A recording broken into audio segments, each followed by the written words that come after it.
All right, time for our newest segment, the call out, where we will cut through the noise and call out what's really wrong, who's responsible, and what the hell we can actually do about it. Today, we're looking at voter disengagement. So let's start with the reality check. Voter turnout in 2024 was high, second highest in history, in fact. But even with that, tens of millions of eligible voters still stayed home. And young voter turnout, the group that usually decides elections for Democrats, was down from 2020. So the question isn't why aren't people voting at all? It's why are some groups starting to check out again? And the answer is pretty simple. They're tired. Tired of being told this election is the most important of their lives, tired of voting like democracy depends on it, only to watch elected officials do jack shit once they get into office. Exactly. People turned out big in 2020 to stop Trump. They turned out in 2022 to stop his cronies. They turned out in 2024 to try and stop him again. And after all that, what did they get? A Congress that can't pass anything, billionaire donors still calling the shots, and another round of maybe next time they'll fix everything. It's like showing up to a game where your team never scores. Eventually, you stop watching. Panthers, very much. Yeah. I wasn't going to say it, but I was thinking it. And look at what we're dealing with. Wages are still lagging behind inflation, rents through the roof, healthcare still is a nightmare, and billionaires are somehow getting even richer. If people don't see real change, they're going to tune it out. It's not apathy, it's self-preservation.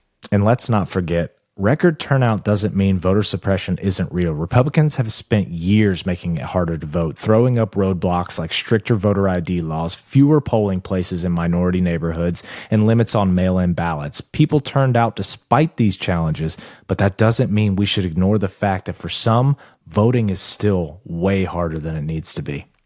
Right, and that is an important distinction. Overall, turnout in 2024 was historic. But if you dig into the numbers, racial disparities in voting have actually gotten worse since 2012. The Brenner Center for Justice found that the gap between black and white voter turnout has been growing, especially in states that used to be covered by the Voting Rights Act before the Supreme Court gutted it. Exactly. And in 2022, black voter turnout actually dropped in a lot of key states, which suggests these barriers are working as intended. They're not stopping everyone from voting, but they're making it disproportionately harder for minorities to vote in their communities. And when you make something more difficult, fewer people are going to do it. That's just how it works. So yeah, voter suppression doesn't mean no one can vote. It means the wrong people have to jump through more hoops. And that's by design.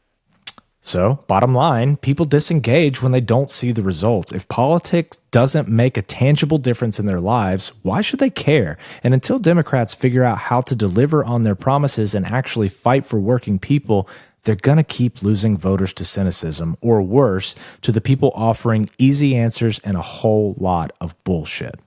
So, how do we fix this? How do we get people to feel like politics actually matters in their lives? Well, step one, we have to deliver results people can feel. Stop talking about abstract legislation wins and start talking about tangible outcomes. Instead of saying, we passed like a 1.2 trillion infrastructure bill, say, we fixed that damn bridge you drive over every day. Make it personal, make it local. And on healthcare, let's stop half-assing it. Single payer isn't just a moral imperative, it's what voters want. And a 2020 Pew Research Center survey found that 54% of Democrats favored a single national government program to provide health insurance, up from 44% from the previous year. People don't want to navigate a bureaucratic nightmare of deductibles and networks. They just want to go to the doctor without worrying about going broke. Let's push bold reform and make a system that actually works for the people who use it.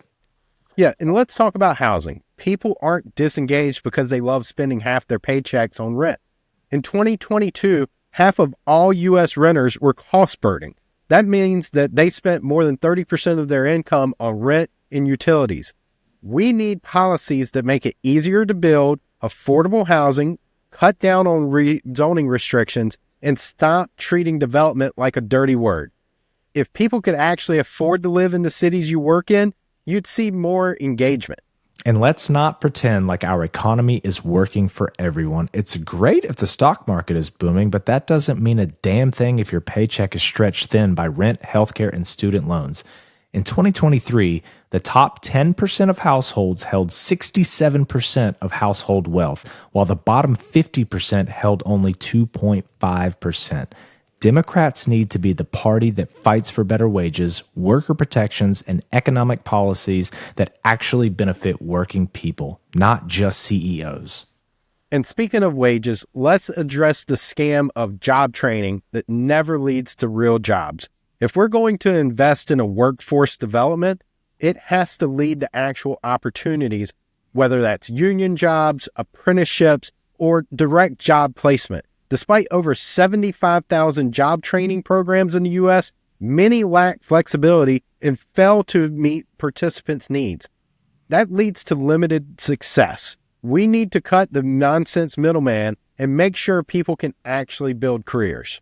And while we're at it, let's fix our cities. Infrastructure isn't just about highways, it's about making public transit work, ensuring safe and walkable neighborhoods, and actually planning for the future instead of just reacting to crises. Only 27% of Americans are satisfied with the country's infrastructure, highlighting the need for significant improvements. We should be building cities where people want to live, not just where they have to. And we also need to stop being afraid of making government more efficient. Republicans act like cutting bureaucracy just means eliminating services. But the real problem is when you need 5 different agencies to approve a permit, or when basic government programs are so confusing that people give up on trying to use them. In 2024, 85% of Americans agreed that the federal government is wasteful. That's up from 70% in 2022. So making government work better doesn't mean cutting it. It means making sure it serves people faster and with less hassle. And let's talk about campaign finance. People don't trust politicians because they spend half their time raising money from rich donors instead of working for the people who elected them. As of April 2024, only 22% of Americans say they trust the government in Washington to do what is right just about always or most of the time. We need campaign finance reform that ensures politicians are accountable to voters, not corporations. Whether it's donation caps, stricter transparency laws, or public financing options, something has to change. And finally, let's stop pretending like every voter is turning into policy debates on C-SPAN. People vote based on emotion. They vote because they believe someone is fighting for them. Democrats need to do a better job of making that case, not just with facts and figures, but with a vision people can believe in. So, to sum it up, deliver results people can feel, make government work better, fight for economic policies that benefit working people, and actually connect with voters in a way that matters to them. That's how you bring people back. And if we do that, we're not just winning elections, we're rebuilding trust in the idea that politics can actually make people's lives better. And that's a fight worth having.